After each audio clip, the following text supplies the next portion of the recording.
ಮುಂಬರುವ ದಶಕಗಳಲ್ಲಿ ಭಾರತದ ಆರ್ಥಿಕ ಮತ್ತು ಕಾರ್ಯತಂತ್ರದ ಮಹತ್ವಾಕಾಂಕ್ಷೆಗಳನ್ನು ಸಾಧಿಸುವಲ್ಲಿ ಭಾರತದ ಕಡಲ ಶಕ್ತಿ ಕೇಂದ್ರ ಬಿಂದುವಾಗಿದೆ ಎಂದು ನೌಕಾಪಡೆಯ ಮುಖ್ಯಸ್ಥ ಅಡ್ಮಿರಲ್ ದಿನೇಶ್ ಕೆ ತ್ರಿಪಾಠಿ ಹೇಳಿದರು.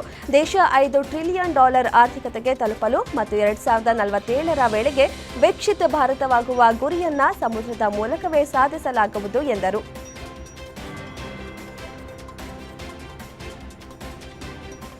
ಹಲವಾರು ರಾಜ್ಯಗಳು ಮತ್ತು ಕೇಂದ್ರಾಡಳಿತ ಪ್ರದೇಶಗಳು ಈಗ ತಮ್ಮ ರಾಜ್ಯಪಾಲರ ಅಥವಾ ಲೆಫ್ಟಿನೆಂಟ್ ಗವರ್ನರ್ಗಳ ನಿವಾಸಗಳನ್ನು ರಾಜಭವನ ಅಥವಾ ರಾಜ ನಿವಾಸದಿಂದ ಲೋಕಭವನ ಅಥವಾ ಲೋಕನಿವಾಸ ಎಂದು ಮರುನಾಮಕರಣ ಮಾಡಲು ಮಾಡಿವೆ. ಇದೀಗ ತೆಲಂಗಾಣದ ರಾಜಭವನವನ್ನ ಲೋಕಭವನ ಎಂದು ಬದಲಾಯಿಸಲಾಗಿದೆ. ರಾಜನಿವಾಸವನ್ನ ಲೋಕನಿವಾಸ ಎಂದು ಮರುನಾಮಕರಣ ಮಾಡಲಾಗಿದೆ.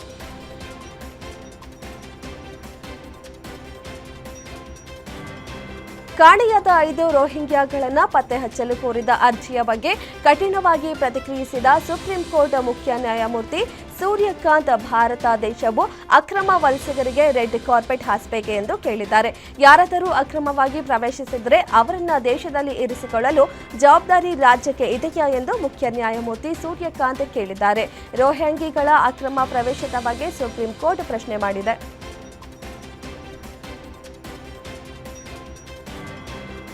ಭಾರತ ಈಗ ಅಗತ್ಯವಿರುವ ಕಡೆಗೆ ತನ್ನ ಶಕ್ತಿಯನ್ನ ಪ್ರದರ್ಶಿಸಬೇಕು ಎಂದು ಆರ್ಎಸ್ಎಸ್ ಮುಖ್ಯಸ್ಥ ಮೋಹನ್ ಭಾಗವತ್ ಹೇಳಿದರು.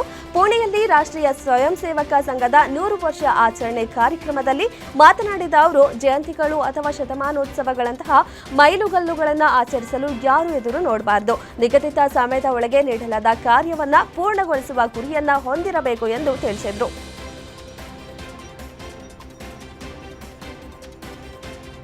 ಭಾರತ ಸರ್ಕಾರ ಮೆಸೇಜಿಂಗ್ ಅಪ್ಲಿಕೇಶನ್ ಸಂಬಂಧಿಸಿದಂತೆ ಒಂದು ಹೊಸ ಪ್ರಮುಖ ನಿರ್ದೇಶನವನ್ನು ಜಾರಿ ಮಾಡಿದೆ. ಇದರಿಂದಾಗಿ ಬಳಸುವ ಕೋಟ್ಯಾಂತರ ಜನರ ಬಳಕೆ ವಿಧಾನದಲ್ಲಿ ಬದಲಾವಣೆ ಆಗುವುದು ಅನಿವಾರ್ಯವಾಗಿದೆ. ಇನ್ನು ಮುಂದೆ ಈ ಮೆಸೇಜಿಂಗ್ ಆ್ಯಪ್ಗಳನ್ನು ನೀವು ಬಳಸಬೇಕಾದ್ರೆ ನಿಮ್ಮ ಬಳಿ ಆಕ್ಟಿವ್ ಸಿಮ್ ಕನೆಕ್ಷನ್ ಇರಬೇಕಾಗಿರುವುದು ಕಡ್ಡಾಯ ಎಂದು ಭಾರತ ಸರ್ಕಾರ ತಿಳಿಸಿದೆ. ಮಧ್ಯಪ್ರದೇಶದ ರಾಯ್ಸೇನ್ ಜಿಲ್ಲೆಯ ಬರೇಲಿ ಪಿಪರಿಯಾ ರಾಜ್ಯ ಹೆದ್ದಾರಿಯಲ್ಲಿರುವ ಸೇತುವೆಯೊಂದು ದುರಸ್ತಿ ಕಾರ್ಯದ ವೇಳೆ ಕುಸಿದು ಬಿದ್ದಿದೆ. ಘಟನೆಯಲ್ಲಿ ಓರ್ವ ವ್ಯಕ್ತಿ ಪ್ರಾಣ ಕಳೆದುಕೊಂಡಿದ್ದಾರೆ. ಮೃತರನ್ನ ಜವಾನ ದೇವೇಂದ್ರ ದಡಾಕ್ ಎಂದು ಗುರುತಿಸಲಾಗಿದೆ. 4 ಯುವಕರಿಗೆ ತೀವ್ರ ಗಾಯಗಳಾಗಿದ್ದು ಆಸ್ಪತ್ರೆಗೆ ದಾಖಲಿಸಲಾಗಿದೆ.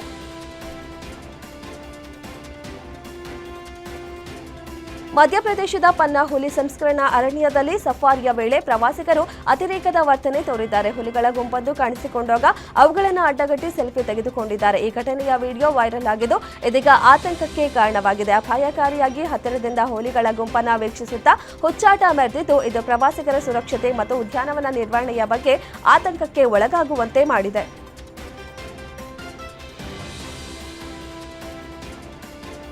ಸ್ಕೂಟರ್ ರಿಪೇರಿಗಾಗಿ ತೆರಳುತ್ತಿದ್ದ ಹೃದಯಾಘಾತದಿಂದ ಸಾವನ್ನಪ್ಪಿರುವ ಘಟನೆ ಮಧ್ಯಪ್ರದೇಶದ ಪದೇಶಿಪುರದಲ್ಲಿ ನಡೆದಿದೆ. ಘಟನೆಯ ಸಿಸಿಟಿವಿ ದೃಶ್ಯಾವಳಿಗಳು ಸಾಮಾಜಿಕ ಮಾಧ್ಯಮದಲ್ಲಿ ವೈರಲ್ ಆಗಿದ್ದು, ಯುವಕನ ದ್ವಿಚಕ್ರ ವಾಹನವನ್ನು ಕಾಲ್ನಡಿಗೆಯಲ್ಲಿ ತಳ್ಳುತ್ತಾ ಹೋಗಿದ್ದು ಇದ್ದಕ್ಕಿದ್ದಂತೆ ಕುಸಿದು ಬಿದ್ದಿರುವ ವಿಡಿಯೋ ಸಾಮಾಜಿಕ ಜಾಲತಾಣದಲ್ಲಿ ವೈರಲ್ ಆಗಿದೆ.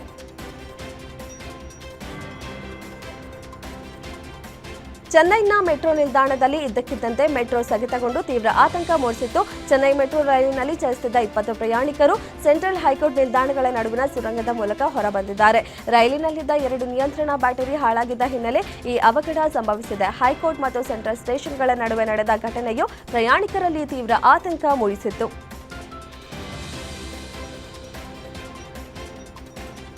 ರಷ್ಯಾದ ಅಧ್ಯಕ್ಷ ವ್ಲಾಡಿಮಿರ್ ಪುಟಿನ್ ಅವರ ಭಾರತದ ಭೇಟಿಗೂ ಮುನ್ನ ದೆಹಲಿಯಲ್ಲಿ ಭದ್ರತಾ ವ್ಯವಸ್ಥೆಗಳನ್ನು ಬಿಗಿಗೊಳಿಸಲಾಗಿದೆ. ಪುಟಿನ್ ಅವರ ವಾಸ್ತವ್ಯದ ಉದ್ದಕ್ಕೂ ಕಟ್ಟುನಿಟ್ಟಿನ ಸುರಕ್ಷತೆಯನ್ನು ಒದಗಿಸಲು ಅವರ ಭದ್ರತೆಯನ್ನು ಭಾರತ ಮತ್ತು ರಷ್ಯಾದ ಏಜೆನ್ಸಿಗಳು ಜಂಟಿಯಾಗಿ ಸಂಘಟಿಸುತ್ತಿವೆ. ರಷ್ಯಾದ ವಿಶೇಷ ಭದ್ರತಾ ತಂಡವು ದೆಹಲಿಗೆ ಆಗಮಿಸಿ ಹೋಟೆಲ್ಗಳು, ವಿಮಾನ ನಿಲ್ದಾಣಗಳು, ಸಭೆ ನಡೆಯುವ ಸ್ಥಳಗಳು ಮತ್ತು ಸಂಭಾವ್ಯ ಪ್ರಯಾಣ ಮಾರ್ಗಗಳ ತಪಾಸಣೆಗಳನ್ನು ನಡೆಸುತ್ತಿವೆ. ಗ್ಯಾಂಗ್ಸ್ಟರ್ ಲಾರೆನ್ಸ್ ಬಿಷ್ಣೋಯ್ ಸಹಚರನನ್ನ ಗುಂಡಿಕ್ಕಿ ಹತ್ಯೆ ಮಾಡಿರುವ ಘಟನೆ ಚಂಡೀಗಢದ ಸೆಕ್ಟರ್ 26ರ ಟಿಂಬರ್ ಮಾರ್ಕೆಟ್ ಬಳಿ ನಡೆದಿದೆ. ಹತ್ಯೆಯಾದ ಸಹಚರ ಇಂದ್ರಪ್ರೀತ್ ಸಿಂಗ್ ಅಲಿಯಾಸ್ ಪರ್ರಿ ಘಟನೆ ಬಳಿಕ ಪರ್ರಿಯನ್ನ ಆಸ್ಪತ್ರೆಗೆ ಕರೆದೊಯ್ಯಲಾಯಿತು. ಆದರೆ ಅಷ್ಟು ಹೊತ್ತಿಗಾಗಲೇ ಆತ ಮೃತಪಟ್ಟಿರುವುದಾಗಿ ವೈದ್ಯರು ದೃಢಪಡಿಸಿದರು. ಗ್ಯಾಂಗ್ ವಾರ್ನಿಂದಾಗಿ ಈ ಹತ್ಯೆ ನಡೆದಿರಬಹುದು ಎಂದು ಪೊಲೀಸರು ಶಂಕಿಸಿದ್ದು ಘಟನೆ ಸಂಬಂಧ ಪ್ರಕರಣ ದಾಖಲಿಸಿಕೊಂಡಿದ್ದಾರೆ. ಪಾಕಿಸ್ತಾನದ ಅಡಿಯಾಲ ಜೈಲಿನಲ್ಲಿ ಮಾಜಿ ಪ್ರಧಾನಿ ಇಮ್ರಾನ್ ಖಾನ್ ಅವರನ್ನ ಹತ್ಯೆ ಮಾಡಲಾಗಿದೆ ಎಂಬ ವದಂತಿ ಹರಿದಾಡಿತ್ತು. ಈ ಬಗ್ಗೆ ಪಾಕಿಸ್ತಾನದಾದ್ಯಂತ ವ್ಯಾಪಕ ಪ್ರತಿಭಟನೆಗಳು ಉಂಟಾಗಿತ್ತು. ಆದರೆ ಇಮ್ರಾನ್ ಖಾನ್ ಹತ್ಯೆಯ ವಿಷಯವನ್ನ ಪಾಕ್ ತಳ್ಳಿ ಹಾಕಿತ್ತು. ಕೊನೆಗೂ ಅವರ ಸಹೋದರಿ ಉಜ್ಮಾ ಅವರಿಗೆ ಇಮ್ರಾನ್ ಖಾನ್ ಭೇಟಿಗೆ ಅವಕಾಶ ನೀಡಲಾಗಿದೆ. ಜೈಲಿನಲ್ಲಿ ಇಮ್ರಾನ್ ಖಾನ್ ಅವರನ್ನ ಭೇಟಿಯಾದ ಉಜ್ಮಾ ಅಣ್ಣ ಚೆನ್ನಾಗಿದ್ದಾರೆ, ಫಿಟ್ ಆಗಿದ್ದಾರೆ ಮತ್ತು ಜೀವಂತವಾಗಿದ್ದಾರೆ ಎಂದು ಹೇಳಿದ್ದಾರೆ.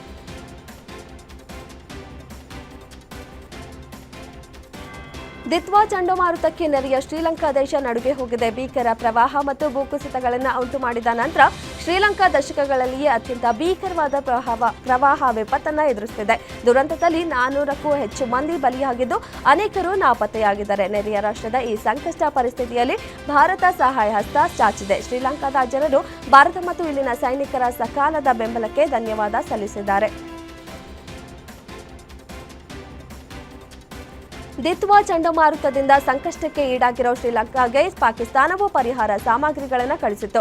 ಆದರೆ ಅವಧಿ ಮೀರಿದ ಪರಿಹಾರ ಸಾಮಗ್ರಿಗಳನ್ನು ಪಾಕಿಸ್ತಾನ ಕಳುಹಿಸಿದ್ದು ಇದೀಗ ಜಾಗತಿಕ ಮಟ್ಟದಲ್ಲಿ ನಗೆ ಪಾಟಲಿಗೆ ಈಡಾಗಿದೆ. ಪ್ರವಾಹ ಪರಿಹಾರಕ್ಕಾಗಿ ಕಳುಹಿಸಲಾದ ಆಹಾರ ಪ್ಯಾಕೆಟ್ಗಳ ಫೋಟೋ ಸೋಷಿಯಲ್ ಮೀಡಿಯಾದಲ್ಲಿ ವೈರಲ್ ಆಗಿದ್ದು, ಪ್ಯಾಕೆಟ್ಗಳ ಮೇಲೆ ಅವಧಿ ಅಕ್ಟೋಬರ್ 2024 ಎಂದು ಮುದ್ರಿಸಲಾಗಿದೆ. ಅವಧಿ ಮುಗಿದ ದಿನಾಂಕಗಳು ಗೋಚರಿಸಿದ ಹಿನ್ನೆಲೆ ಹಲವರು ಪಾಕಿಸ್ತಾನವನ್ನ ಟೀಕಿಸುತ್ತಿದ್ದಾರೆ.